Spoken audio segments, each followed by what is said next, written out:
Sur Africa 24, l'African Union Journal vous est présenté par Afreximbank.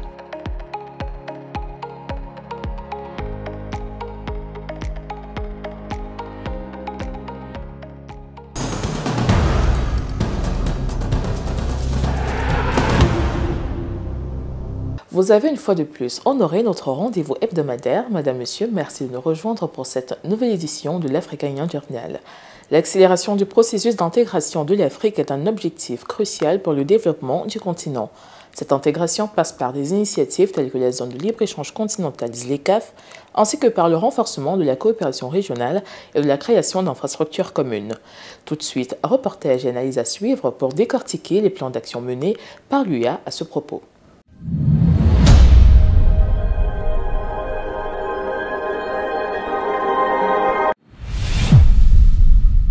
À l'heure où le monde se redessine, l'Afrique choisit de tracer sa propre voie. Réunis à Malabo, la capitale équato-guinéenne, le 13 juillet 2025, les chefs d'État du continent ont réaffirmé leur ambition commune, bâtir une Afrique forte, unie et maîtresse de son destin. Un tournant décisif dans la marche vers la souveraineté africaine réelle. Je vous propose d'écouter cette analyse de Esther Conan.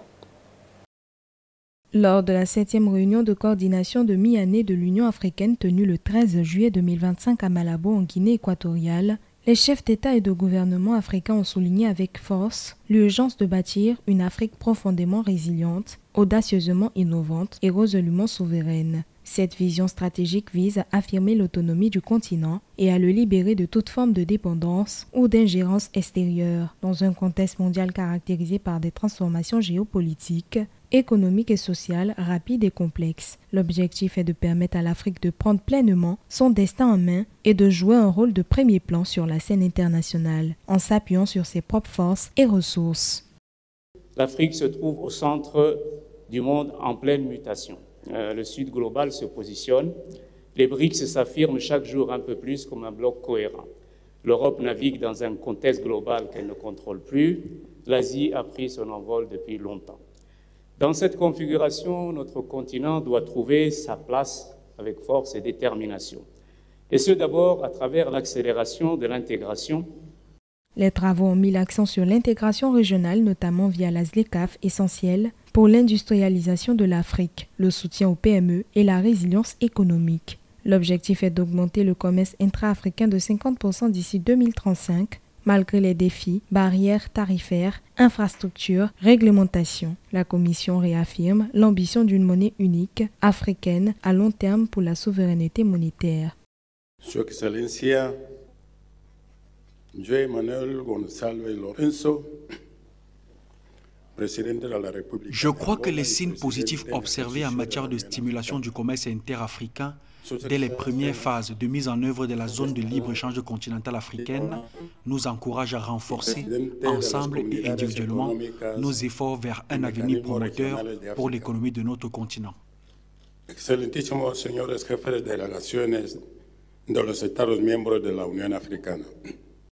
En marge du sommet, les rencontres bilatérales, notamment entre Abdel Fattah al-Sisi et ses homologues João Lourenço et Teodoro Obiang Nguema ont permis d'aborder les défis sécuritaires majeurs du continent, tels que les conflits au Soudan, l'instabilité au Sahel, les tensions autour du bassin du Nil et la situation dans la Corne de l'Afrique. Les chefs d'État ont également souligné le rôle croissant de la diplomatie africaine, centrée sur les alliances sud-sud, les projets communs et l'investissement intra-africain. Dans un monde de plus en plus multilatéral et compétitif, les grands blocs régionaux prennent une place croissante dans les décisions globales. L'Afrique ne peut plus continuer à s'exprimer d'une voix dispersée, ni à négocier avec les intérêts fragmentés. L'unité du continent, nécessaire à la défense de nos intérêts communs, doit désormais se traduire par des actions concrètes. Il est temps d'accélérer la mise en œuvre des programmes régionaux, de faire confiance aux capacités du continent, de soutenir la production africaine pour le consommateur africain, de transformer les corridors d'intégration en artères de développement et de paix, et de faire de la jeunesse africaine, avec sa créativité et son énergie, le véritable moteur de notre intégration.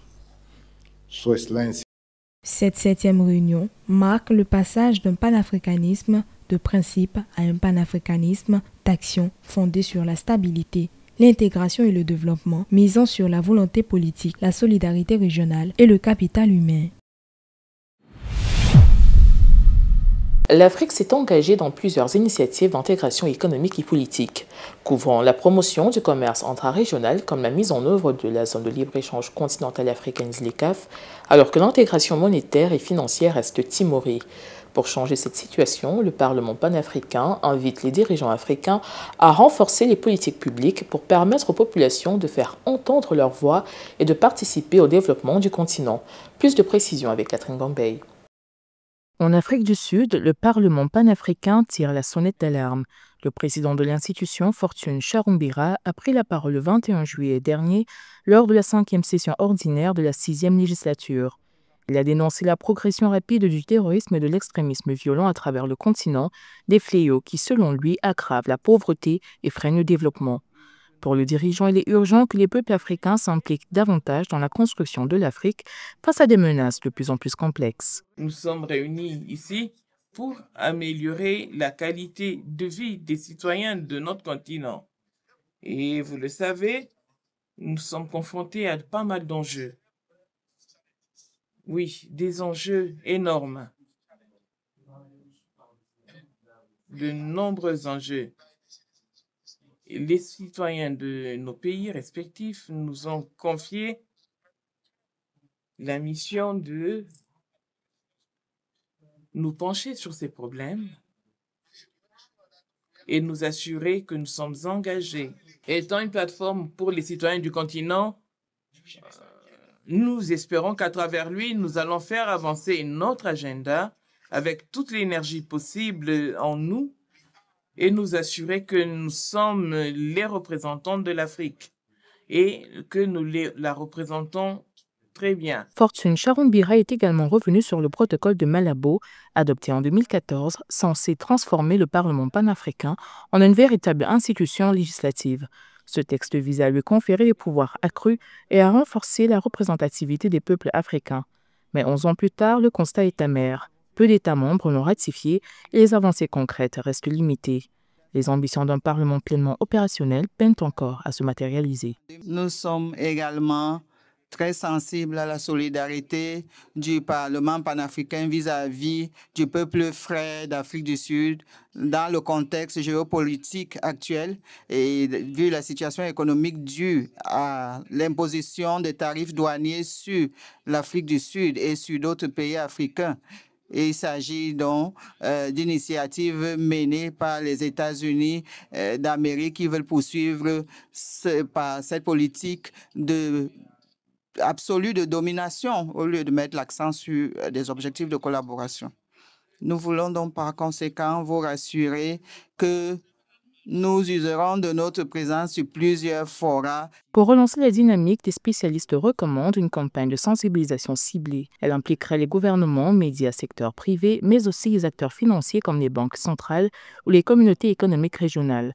Objectif, assurer une meilleure appropriation des programmes de l'agenda 2063, la stratégie de l'Union africaine pour un développement inclusif à l'échelle du continent. Silence au cœur de nos ambitions collectives au titre de l'agenda 2063, l'Afrique que nous voulons.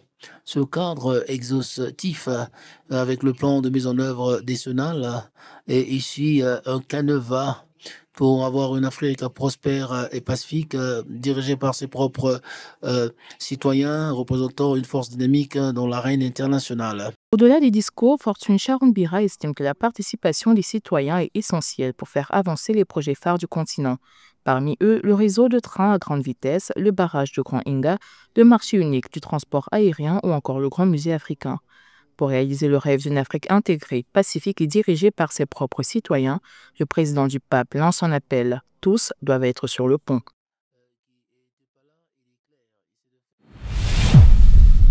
Lors du 15e sommet de la communauté des pays de langue portugaise CPLP tenu le 18 juillet 2025 en Guinée-Bissau, des chefs d'État et de gouvernement des pays membres ont adopté la déclaration de Bissau afin de renforcer la coopération économique et culturelle.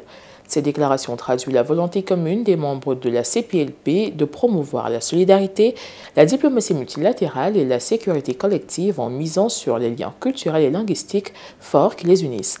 Je vous propose d'écouter ce reportage de Pauline Minka. Lors du 15e sommet de la communauté des pays de langue portugaise, CPLP, tenu le 18 juillet 2025 à Bissau, en Guinée-Bissau, les chefs d'État et de gouvernement ont adopté la déclaration éponyme. Ce document ambitieux vise à renforcer le dialogue politique et la coopération économique entre les États membres dans un contexte mondial marqué par des tensions géopolitiques croissantes qui menacent la paix et la stabilité internationale. Nous avons fait des progrès significatifs pour faire avancer nos objectifs stratégiques. Renforcement du dialogue politique, l'expansion de la coopération économique, la progression des liens culturels et éducatifs et la promotion de la langue portugaise comme un atout mondial. Et a promotion de la langue portugaise comme un atout global. Le sommet a également mis en lumière les mécanismes de financement destinés à consolider la coopération économique régionale en précisant les critères d'éligibilité aux fonds disponibles. Parmi les projets phares présentés, le parc éolien de Cabeolica au Cap-Vert s'est illustré comme un modèle réussi de partenariat public-privé. Cofinancé par la Banque africaine de développement, ce parc fournit plus de 20% de l'électricité nationale et réduit significativement les émissions de dioxyde de carbone.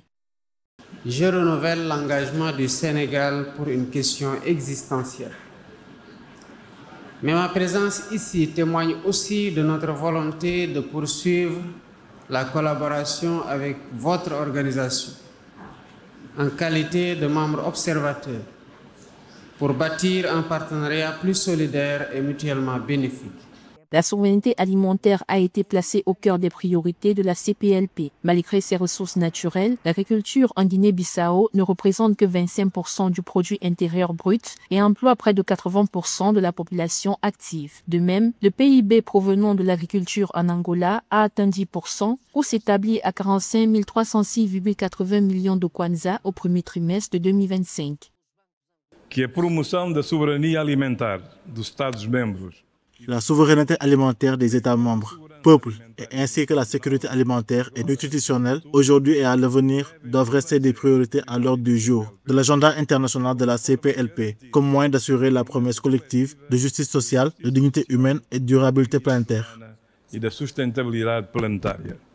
Fondée en 1996 à Lisbonne, la CPLP regroupe 9 États, dont l'Angola, le Cap-Vert, la Guinée équatoriale, le Mozambique, la Guinée-Bissau et Sao Tomé et Principe. Avec à sa tête le président bissau-guinéen Umaro Sissoko Embalo, l'organisation se positionne comme un levier stratégique pour accélérer la transformation structurelle de ses membres, favoriser l'intégration régionale et promouvoir un développement économique inclusif et durable.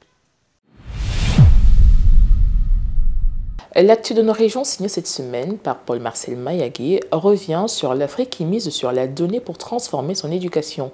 La CEDEAO lance son comité régional du commerce électronique et le commerce intra-africain passe à 28% des exportations de la CAE qui restent sur le continent. Renforcer les systèmes éducatifs en Afrique, c'est l'objectif du deuxième Café des connaissances KICS organisé en ligne par l'Union africaine le 22 juillet.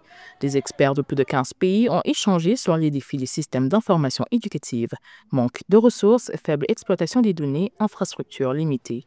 L'accent a également été mis sur les solutions open source et la coopération régionale pour des politiques plus efficaces alignées sur les objectifs de l'agenda 2063 et la stratégie CESA 2635. La communauté économique des États de l'Afrique de l'Ouest a franchi une étape clé dans la transformation numérique de la région. Le 16 juillet 2025 à Lagos, la CEDEAO a officiellement lancé son comité régional du commerce électronique, un acteur central de la stratégie régionale 2023-2027. Lors de cette cérémonie, les leaders ont souligné la nécessité d'une action collective pour stimuler une croissance numérique inclusive avec un accent particulier sur les femmes, les jeunes et les petites entreprises. Soutenue par la CNUSED et la Banque mondiale, cette initiative vise à harmoniser les politiques commerciales et à exploiter le potentiel du commerce électronique pour l'avenir économique de l'Afrique de l'Ouest. La communauté de l'Afrique de l'Est se distingue dans le dernier rapport ARIA 6 de l'intégration régionale publié le 13 juillet par la CEA, l'Union africaine et la Banque africaine de développement. Le document salue les progrès de la CAE en matière de commerce intra-africain, avec 28% de ses exportations dirigées vers le continent entre 2019 et 2023, contre une moyenne africaine de 16%. Ce dynamisme est porté par son union douanière, Mais la région reste dépendante de l'Asie qui absorbe encore 56% de ses exportations. Une vulnérabilité que la communauté de l'Afrique de l'Est souhaite corriger en misant sur la zone de libre-échange continentale africaine et sur le développement de chaînes de valeur régionales pour devenir un moteur d'une Afrique plus intégrée, résiliente et prospère. Dans un contexte où l'Afrique fait de la Chine son principal allié commercial et que la Chine renforce sa présence stratégique sur le continent, les investissements chinois en Afrique atteignent un record de 39 milliards de dollars en 2025, en hausse de 20% par rapport à l'année 2024. Le Nigeria concentre à lui seul 21 milliards, soit plus de la moitié de l'enveloppe globale. Routes, chemins de fer, zones industrielles, énergie, solaire, ces financements massifs suscitent autant d'espoir que de débats sur leur impact réel, leur durabilité et les risques de dépendance. Les détails avec Marie-Raphaël Antolo. Alors que les flux d'investissement, les lignes de crédit et les projets conjoints se multiplient, les investissements chinois en Afrique ont atteint en 2025 un nouveau sommet historique avec 39 milliards de dollars engagés. Un chiffre en hausse de près de 20% par rapport à 2024, témoignant de l'attrait de la Chine pour les ressources, les marchés et les partenariats stratégiques du continent africain. Le Nigeria, lui seul, a déjà bénéficié de 21 milliards de dollars d'investissement, soit plus de 53% du total continental. Les secteurs ciblés vont des infrastructures ferroviaires aux énergies renouvelables, en passant par la transformation industrielle et les technologies numériques. C'est la toute première fois dans notre histoire législative que les membres du Parlement prennent une si courageuse démarche visionnaire en convainquant des actionnaires principaux ainsi que les leaders politiques, les investisseurs, les partenaires de développement et les acteurs institutionnels dans l'adoption d'un certain voie législative qui ne renforce non seulement les rapports sino-nigériens, mais qui fait également du Nigeria une destination attrayante pour les investisseurs chinois et leurs entreprises. Outre le Nigeria, des projets majeurs ont été annoncés en Afrique du Sud, en Égypte, en Angola et au Kenya. Au titre d'exemple, une nouvelle zone industrielle sino-kenyane verra le jour à Mombasa, tandis que des fermes solaires seront construites dans le nord du Mali par la Chine dans les prochaines années. Toutefois, si ces investissements massifs sont salués par plusieurs gouvernements africains, certaines voix s'élèvent pour dénoncer un risque d'endettement excessif, un déséquilibre dans les contrats ou encore un manque de transparence dans l'exécution des projets. Il y a un déséquilibre commercial très important entre le Nigeria et la Chine. Il est fondamental pour nous d'être intentionnels dans notre volonté à redresser ce déséquilibre. Les financements chinois permettent à l'Afrique de diversifier ses partenariats au-delà des partenaires traditionnels. La Chine est non seulement un créancier, mais aussi un fournisseur, constructeur, exploitant et parfois gestionnaire d'infrastructures africaines. Pour des observateurs, la clé réside dans la capacité des pays africains à négocier avec lucidité, à planifier à long terme, à coopérer entre eux et à mettre l'intérêt des peuples au cœur des projets. Son Excellence le président Tinubu a eu une visite d'État en destination de la Chine, réussie et a également conclu d'accords intensifs avec notre président, son Excellence Xi Jinping. Ils se sont d'ailleurs accordés à renforcer nos rapports bilatéraux à une coopération stratégique qui ouvre les voies vers l'extension pour les secteurs phares pour le développement du Nigeria. Which opened the new gate for our cooperation to the extensive areas for Nigeria's development. Soulignons qu'en grande partie le financement de la Chine en Afrique est dédié à la construction des routes, ponts, ports, aéroports, chemins de fer, réseaux électriques, barrages hydroélectriques, centrales solaires, zones économiques spéciales et parcs industriels. Depuis le début de la Belt and Road Initiative en 2013, la Chine a aidé à moderniser plus de 10 000 km de voies ferroviaires, près de 100 000 km d'autoroutes, environ 1000 ponts et 100 ports, et a déployé 66 000 km de réseaux électriques et télécoms à l'échelle du continent selon des sources gouvernementales chinoises.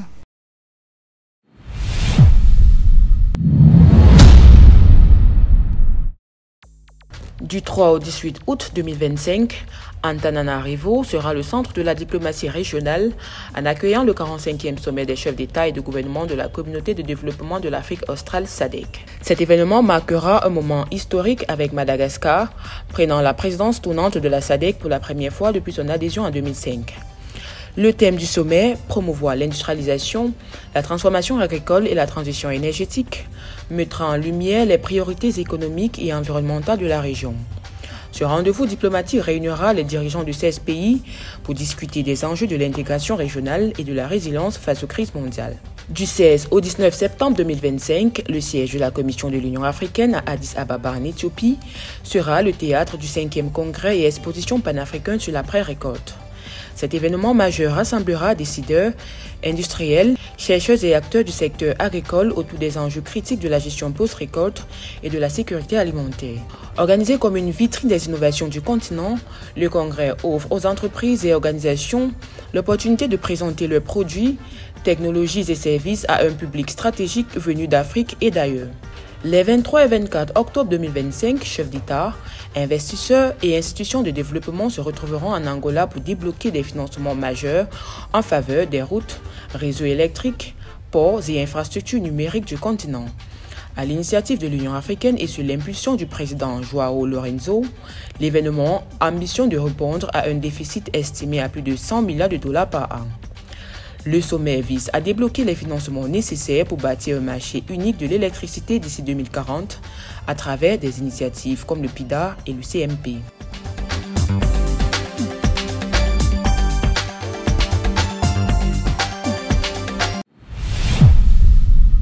À la tête du comité des représentants permanents de l'Union africaine depuis mars 2024, Miguel César Domingos Mbembe s'affirme comme l'un des diplomates les plus influents du continent. Engagé dans la promotion de la paix et du dialogue, ce diplomate angolais plaide pour une Union africaine plus efficace et plus proche des réalités des États membres. Portrait d'un homme de conviction au service d'un panafricanisme pragmatique, Marie-Roger Kwao nous dresse son portrait.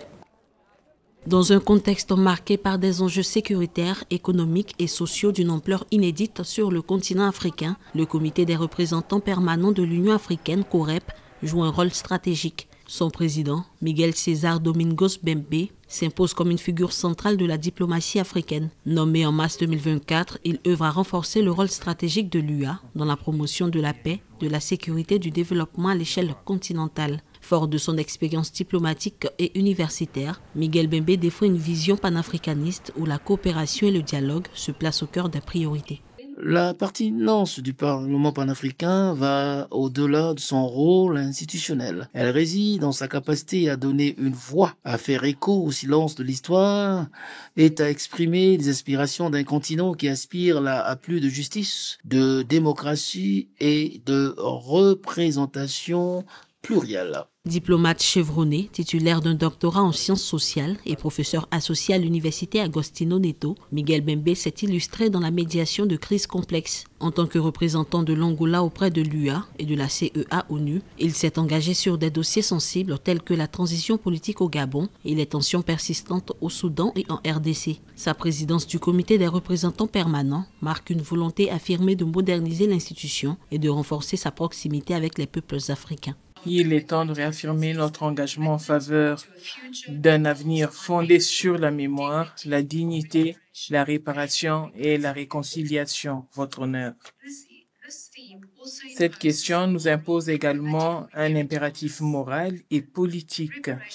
Les réparations ne doivent pas être considérées uniquement d'un point de vue financier, mais comme un vaste ensemble de mesures symboliques, institutionnelles, juridiques, culturelles et politiques visant à restaurer la dignité et les opportunités historiquement refusées à nos peuples. Le COREP intervient sur des sujets aussi variés que le financement des projets panafricains, la paix et la sécurité ou encore la mise en œuvre de l'agenda 2063. Reconnu pour son expertise en matière de paix et de sécurité, le diplomate angolais met en avant l'expérience de l'Angola dans les processus de réconciliation post-conflit. Miguel Mbembe se distingue également par son engagement à promouvoir une Union africaine plus performante en réduisant la bureaucratie et en accélérant la mise en œuvre des réformes décidées par les chefs d'État.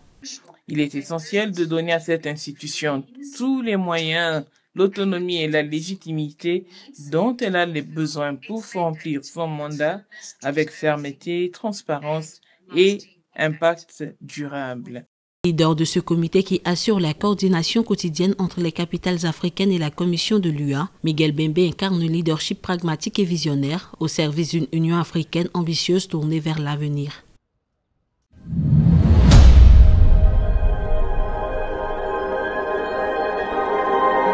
Mesdames, Messieurs, c'était l'Africa Union Journal. Merci de l'avoir suivi. Mais retrouvez toute l'actualité africaine sur africa24tv.com et sur l'application MyAfrica24.